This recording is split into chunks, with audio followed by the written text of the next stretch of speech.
I mean, I don't believe I'll ever not have a coach again. I think it's some of the best money I spend all year. I wouldn't be pushed out of my comfort zone to be where I'm at. This episode brought to you by Suites at Madison. Meeting and conference rooms for rent by the hour, week, month, or year. Suites at Madison, where business gets done. Check them out at www.downtowntampaoffice.com. Now, on to the show. You are listening to the Invest Florida Real Estate Show, covering topics in lending, buy and sell strategies, property management, hot markets, and tips and tools to guide you along the way on your path to real estate success. You want Florida investment real estate talk? You have come to the right place. And now, our hosts, Eric Odom and Steven Silverman. Hello and welcome to another episode of the Invest Florida Show. This is your co-host, Eric Odom, along with Steven Silverman. Steven, what's the good word on this rainy day in Tampa? Well, Eric, it's a rainy day, and you know, as property managers, we're doing leasing all the time, and leasing is always the same, and yet in every case it's different. And you had a little victory today. You had a tenant that was busting your chops, or a prospective tenant, and you didn't cave in. So tell us about it. Well, it's just one of the situations where, you know, you work awful hard in these retail plazas to get spaces filled, and when you finally find a tenant, it's usually a several week to several month process of getting them home, get agreement on terms. And frequently you get one that's unreasonable, and you're trying to build a bridge between the landlord, the owner, and the tenant. And in this particular case, the tenant was asking for a little bit of a bridge too far, and we'd invested a lot of time. And of course, everybody's anxious to get the deal done. And I basically had to just say, you know, this is probably not going to work. This is what you've asked for, after having explained to her in multiple different ways, was unreasonable. And she was not going to have any part of it. She wanted what she wanted. And we had to respond to her that probably this deal wasn't for her then. And she changed her mind that she could come back. And of course, at that point, you just hold your breath, because sometimes they'll come back to you. And sometimes that's the last you ever hear from them. And when you've put a lot of time and effort in, you want it to be good for everybody. You want the tenant and the landlord, and you, of course, that you've already invested time that you've not gotten paid for to work out. In this particular case, the individual did come back, and of course, you make sure you leave the door wide open so they can come through. But they said, okay, fine, let's go ahead and go to lease. So that's where we are. That's a long time coming, trying to get that space filled. So pretty happy about that. All right. Well, listen, every day is a new day, and well done, Eric. It was a good little victory today. But, you know, in the property business, you've got to hold your ground sometimes. Yeah, you do. And sometimes people have funny psychologies. They draw the line in the sand, and sometimes they don't understand. You try to make them understand that what they're asking for is unreasonable. And you, as an agent, really, your job is, I tell my agents this all the time, is not selling real estate or finding tenants for people. It's adjusting expectations and building bridges. And, you know, that's really been a part of the process. Sometimes people won't allow the bridge to be built, and you're that close, but you just can't get over the finish line. And so it's always good when, you feel like there's some brinksmanship going on, but you actually, kind of break that down, and you're able to get a deal done. And talking about getting deals done, we have a great guest today, a retread. I'm sure you'd appreciate being called a retread, but this is a guest that well, how about once more with feeling that we've had on the show before, and I think you guys will enjoy catching up with our guest today. Steven, anything else before we get rolling? Let's rock and roll. Today we have with us Adrian Smude. Adrian has been investing in real estate for 15 years. He started out as a hobby landlord, only knowing what the banks told him. He followed that path for 10 years. It was then he discovered his passion for real estate through meetings like the Invest Florida meetup. As the market shifted, so did Adrian's strategies for investing, leading him towards mobile homes. This has been his investment target for the last few years. Adrian was with us on episode 98, and it's been 2.5 years since we did that. We're looking forward to seeing what Adrian has been doing since then and be updated. Adrian, welcome to the Invest Florida show. Thank you guys for having me back on. Hey, Adrian, really appreciate you investing the time with us again. I thought it was a good time to loop back around with you because we just had Jason Wojo on the show recently. And actually, I know that you've listened to it, or maybe you haven't listened to it, but we talked about you a lot. And I said, it's time to get Adrian back on the show because Adrian's come a long way. And now it's an opportunity for us to talk about where you were and back when we did the first episode and where you are now. So thanks, man. You're welcome. And yeah, Wojo is a big portion of my success in the last 2.5 years. Well, let's talk about that. I mean, what do you own now, and what are you doing? So we have found a niche of mobile homes, and that is mainly mobile homes that we buy with the land. So we buy the dirt and the home. We do have a few that we own just the home so we're renting the lot space. But our main business is buying them with the dirt, and we rent them out. We're not, when I say we, I mean my wife and I, Aaron. Yep. Your boss. You have to defer to your boss, right? Yes. Okay. My boss. She is at home and makes the decisions and loves sending out eviction notices. We collect rent so much faster now that she's in charge of that. But anyway, so back to your question. We found the niche of mobile homes. We just really became educated and comfortable with them. And I did a lot of little things of mindset wise, and leading back to Jason Wojo, I joined Life and Air, which he's one of my coaches. So I got into coaching, got into being coached, and I actually just listened to him. I've learned that coaches, they don't tell you anything, I don't think, rocket science, but you don't take that advice unless they're telling it to you. If that makes sense. I'm a huge believer in coaching, but it's a confidence thing, I think, is most of it. And and someone to bounce it back on, because we're in a lot of times as a real estate investors, we're not in office, you guys have the co-working space, which I think is a beautiful thing, because then you can go to the next door and talk to someone. But I'm over here in Plant City, we don't have anything like that, so I'm in my office. It's not such a great deal when your next door neighbor Steven, Adrian. Yeah. Yeah. Well, I defer comment till later. So you talk about the coaching, and it is partially, you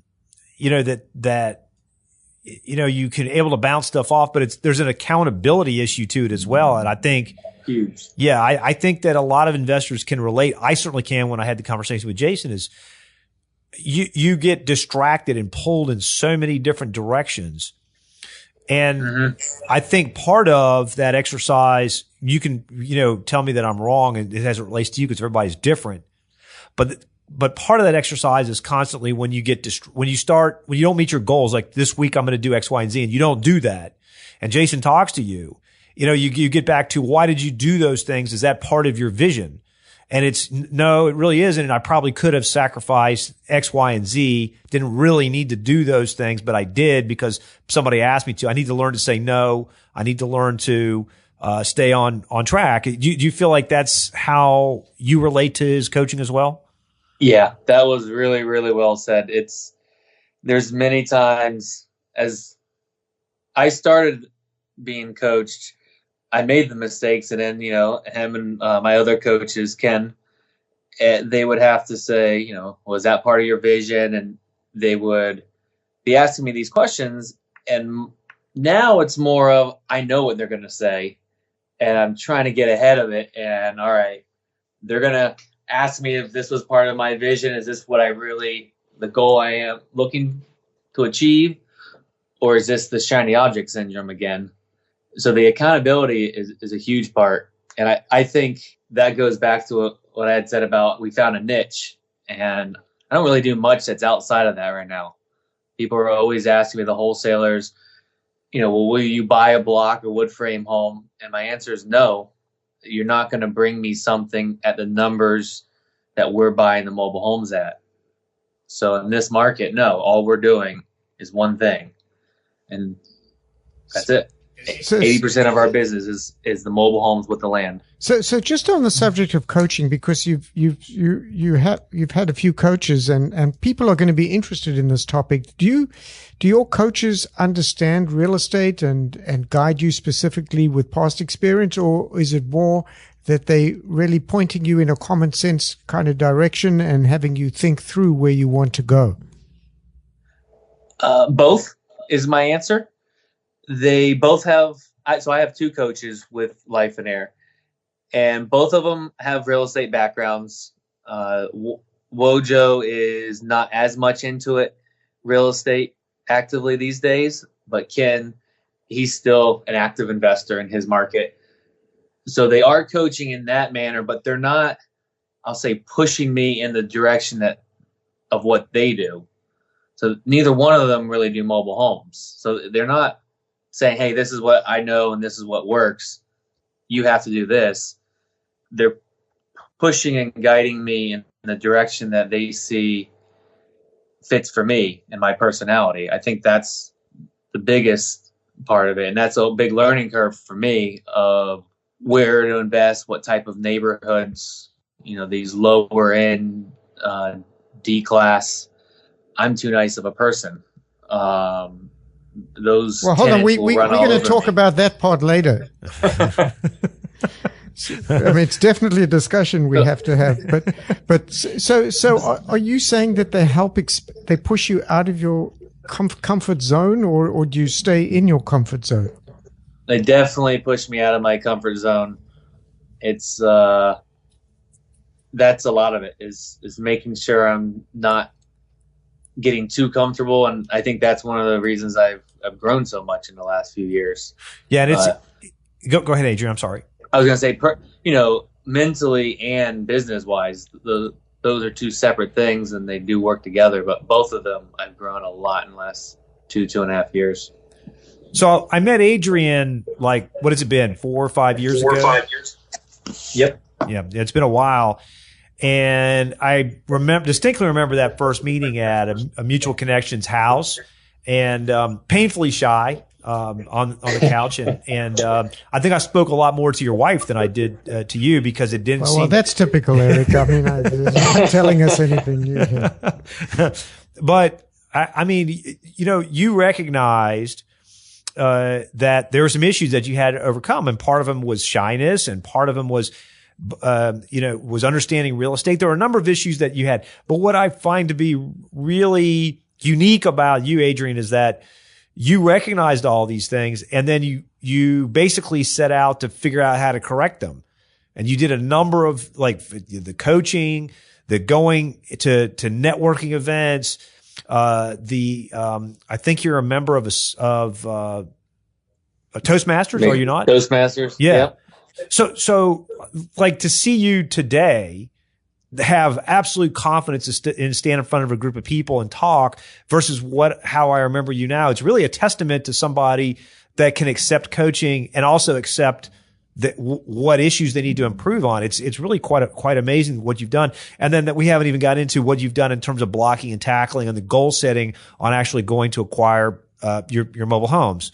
So, I mean, I hope you take that as a compliment. It is what it's meant. Yeah, I really appreciate it. I mean, don't get wrong that it is still scary to stand up in front of people and speak and those type of things. Toastmasters, I have become a lot more comfortable, but I still know there's a lot of growth that needs to be there. And I believe that those things have helped me business wise, just because it's just confidence. That's built my confidence, because then when it transfers over when I go talk to a seller, I am just more confident because of something I did that day in Toastmasters, or a meeting that I spoke at, or something like that. So it does transfer over. I think it all has to do with each other. And we run into so many different varieties of investors, and they're all different in their own right. You have individuals, for example, that have all the confidence in the world. The problem is they know everything, right? Uh-huh. They're not open. They are shooting their gun in 50 different directions. And at the end of the day, they're not really accomplishing anything because they don't recognize their faults. And part of, what makes somebody to be successful is to understand where their shortcomings are and to try to address them. And I think it's really amazing what you guys have done. Why don't you talk to us a little bit about where you are in the investment cycle, where you are, like how many mobile homes you're buying, how you're doing the marketing, all that kind of stuff. We'll roll into the actual real estate investment talk. All right. Over the last 2.5 years, we have kept, I should have written these numbers down beforehand. I'm going to say around 15 or so mobile homes that we bought and held. Mm-hmm. And we have sold one of our nice, shiny block homes that, it's what the typical person, real estate investor buys. And the reason we sold it is we realized we had 3 free and clear mobile homes worth of equity in it. Okay. And one free and clear mobile home would produce the same net cash flow. And our true goal at this point is cash flow. Sure. And that's one reason we got to mobile homes is we just, there's no ego in mobile homes because they're not that pretty. Yep. Compared to the $150,000 block home. Right. So we sold that one, and we're probably going to be doing the same thing come a few weeks from now. The tenant's moving out Thursday. Yep. And we're going to make the same decision once we get in there and see it. On another block home you're talking about? Yep. Sorry. Yeah. Another block home. And this home's nicer than the one that we live in. Okay. It's in 20 years, I probably will be a little disappointed that we sold it. But I believe at this point in our investing stage and our life, the cash flow from the mobile homes will be more beneficial. We'll be able to buy probably 2 to 3 free and clear, and we'll keep a little bit of that money to celebrate and go on a vacation. And that's part of your life and air, trying to live life, not so much just work all the time. Yep, that's exactly. And to become more debt free. Mm-hmm. So we have the goal of being debt free. That would exclude JV agreements. We do some JV with some other people, and I exclude that because that we don't have a monthly payment if something's vacant. Understood. On the way that we set up our JV agreements. And that's the biggest burden of debt to me. Yep. So you mentioned that your return on a mobile home is roughly it's like 3 times what you're getting on a house. How does that work? Can you just give some rough numbers? So let's see. The one we just bought. Now this was, I'd say, a better deal than we've bought. One of our best deals in the last few years. But we're going to be all in around $25,000, and this is a 2-1. It's on about a 1/4 acre lot. It's a single wide. It has a newer roof, newer plumbing, newer straps, which those are all really nice because we don't typically buy that nice of a home. Mm-hmm. And it's a mid-80s. And we are hoping to pull in $725 a month on that. Okay.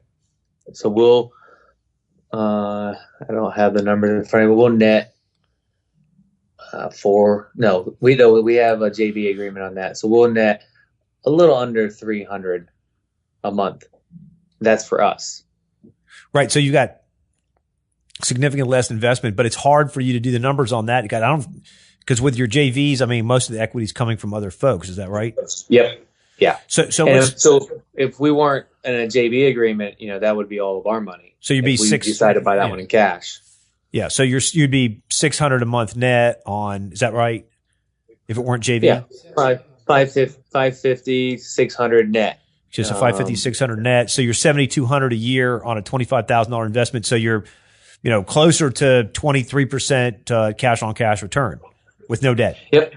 And I personally believe you shouldn't be buying in, Florida, mobile homes under a 20% return, because when Irma comes back through again, you're going to be really scared if it's taking you 10 years to get all your money out of the property.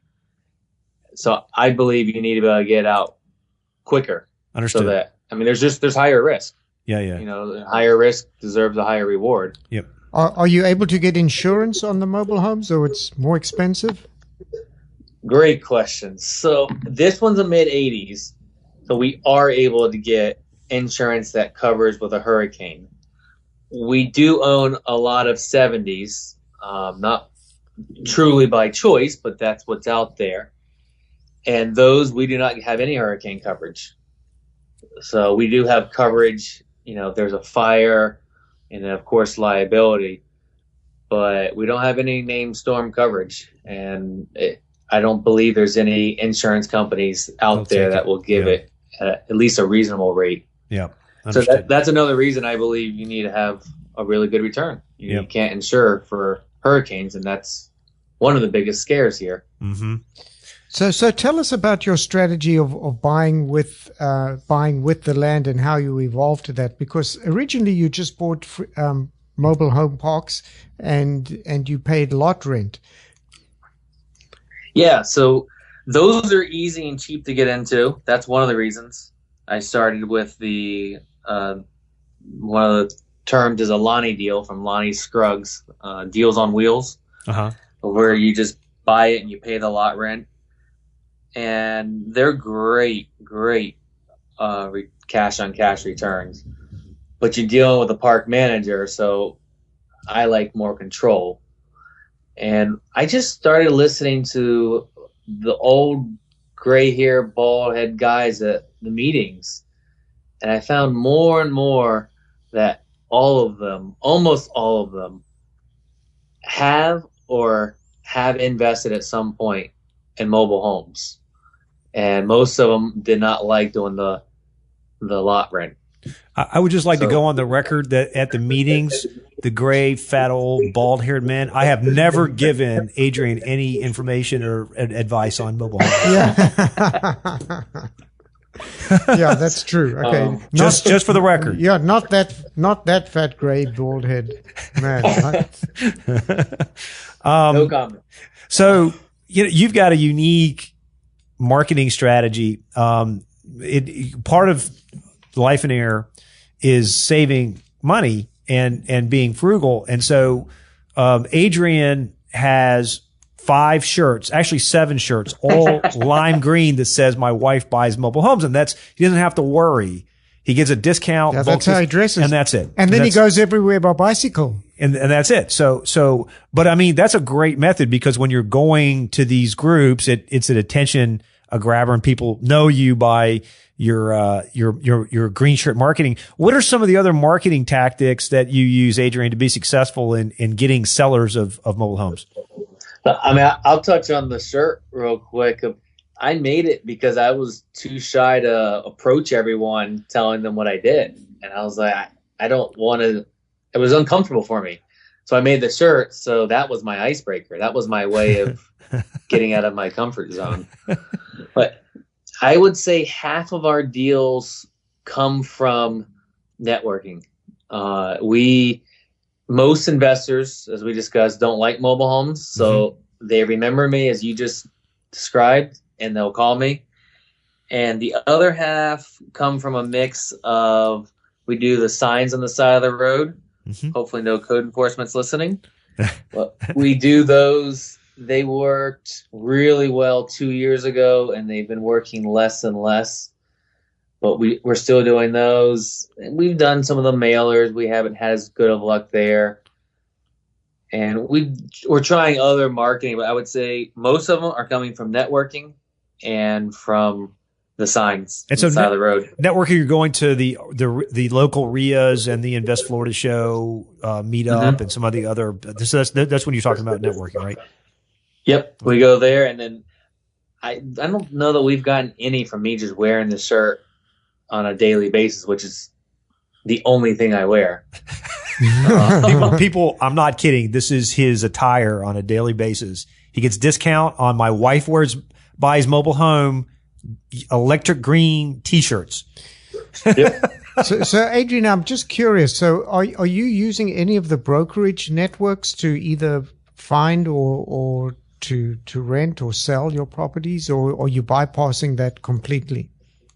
Yeah, no. So we have gotten some realtors bring us sellers, and it's fun because most of them that actually I think all of them that realtors have brought, they brought them just said I don't even want to do the paperwork on this. It's not worth my time for the commission, for the paperwork. If it's I remember one of them we bought for $16,000, and he said, I'm not doing the paperwork for that. You guys take care of it. He was making the money on the other side that they were buying an $80,000 house, the sellers were, and they needed the debt cleared from the $16,000 mobile home. So I was solving the problem there so that the realtor was able to make his money on the $80,000. Mm-hmm. And I was, happy. We got to buy a mobile home at a fair price. Sellers were done. They were upgrading to something nicer, and it worked. We've had other realtors bring us properties here and there, but a lot of realtors think that mobile homes are disgusting and dirty and nasty, and I'm okay with them thinking that because it leaves more marketing opportunity space for you, of course. Yep. Tell us about the Miracle Morning. So that's another mindset thing. I started that actually shortly after Life and Air from somebody that was in Life and Air. I'd already heard the podcast interview. I don't remember who interviewed Hal Elrod, which is the creative of Miracle Morning. And that has really changed my life. I've created my own little version of it, but it's the first thing I do in the morning. If I have the time, it's about an hour long. I get up, I do my incantations, I journal, I plan my day. Well, most of my day I actually plan the night before, but I do the final little tweaks to it. I read, I meditate, I do some workout. Usually it's a stretch routine. And that consists of my first hour of the day, and it just sets the tone of the day. It keeps my mental side there. Sure. It sounds already to me like exhausting after the first hour. I think I'm ready to turn in after that. Steve was ready for a nap. Yeah. On days that you mentioned the cycling, on days that we get up and go cycling, if we're going to go at 6 a.m., that means I'm getting up at 4:30 to go to do my morning routine, to load the bike. So it can be exhausting some mornings. Man. So Adrian, is there anything else, but before we let you go, in terms of investors that are trying to either rediscover their path or find their path for the first time, that you might provide them in terms of guidance?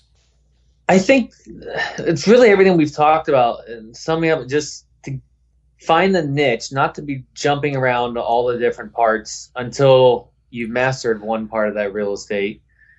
And I mean, I don't believe I'll ever not have a coach again. I think it's some of the best money I spend all year. I wouldn't be pushed out of my comfort zone to be where I'm at. And I'll give you a quick example. 2 years ago, a coach challenged me. He knew that one of my goals was to make Erin, my wife, able to quit her job if she wanted to. And we needed to create 3,000 more of passive income to be replacing her income. And what we did is we put the whiteboard up, average deal, put the lines on the board, and then the 3,000, 0 out of 3,000. And every time we did a deal, we put it up there. That's nothing rocket science, but it worked so well. And in 1 year, we created $3,000 of net passive income. I did not believe him that it was possible when we sat down and made that plan. But I was like, all right, whatever. I'm paying this guy. He's telling me what to do. He's been right before. And I started seeing the results pretty quick and believing it.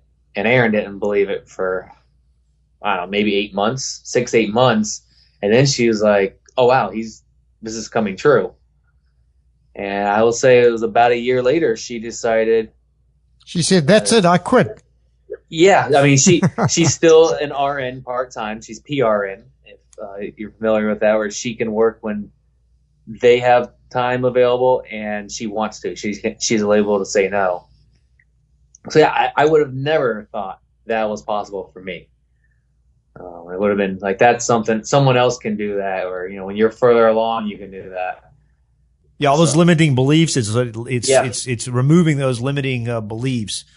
Adrian, so if folks have a mobile home, or maybe they want to figure out how to partner with you, what's the best way for people to try to reach you? You can email me at adrian@mywifebuys.com, or you can call, preferably text me at 813-720-7874. Awesome. And Adrian, just to remind our other listeners, and you also, you've been a regular at our Invest Florida Show meetups, and we'll be having another one soon. And just want to remind you, I hope you're coming. I'll be there. You're the only meeting that has cheese and wine. For free. Well, you have to get in before exactly. Eric does. That there'll still be cheese. But. And beer. Yeah. Fourth Wednesday of every month. So if you're in the greater Tampa area, we invite all of our listeners to come. We'd love to meet you. And Adrian too. Adrian is a regular, and you have an opportunity to rub elbows with Adrian.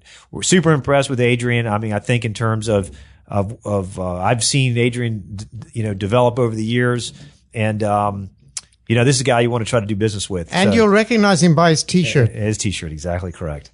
Yep. Thank you, guys. Thank you. I love your meetings. If I'm in town, I'm there. All right, man. Awesome, Adrian. Thank you.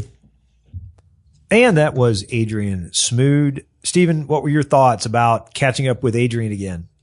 Well, we've both seen Adrian evolve, and you knew Adrian from quite a long time before me, but Adrian's very adaptable. I thought one of the most interesting things he said is that he got a coach, and he changed his thinking. It takes a big person to do that. He's very coachable. I mean, it's clear that Adrian is very good at analyzing his shortcomings and how to address them, and willing and able to be coached and point in the right direction and doing the work. It's certainly a skill that Adrian has. It's always great on these episodes to be able to catch back up with folks a few years later and see how they're doing. And Adrian's business is going gangbusters. So and to see how he's refocusing and narrowing his focus. He knows where he wants to go, and that's where his efforts are. Yeah, we're glad to see him. We're happy to see him having success. Him and his wife, Erin, both are good people. So, Stephen, great guests on our show. Adrian's one of them. Where else can people go to get great listening opportunities? Well, you can hear Adrian twice now and many other guests. Go to www.investfloridashow.com, or even better, download the app onto your mobile device and listen while you're driving or in the gym. Guys, as always, we appreciate the time that you invest with us each and every episode. And until next time, hasta la vista. You've just listened to the Invest Florida podcast with Eric Odom and Stephen Silverman. Join us every week for actionable real estate investment ideas, and of course, visit our website at www.investfloridashow.com for more shows and tips on how to earn a cash flow in the real estate market in Florida. While hosts and producers of the Invest Florida Show have no reason to doubt the validity of comments of our guests, we do not warranty their accuracy. Please check with your legal, financial, and tax advisors before entering into any investment. Returns will vary from person to person and deal to deal based on unique circumstances. All information expressed in this show is for educational purposes only. Opinions of the guests are not necessarily shared by the hosts and producers of the Invest Florida Show.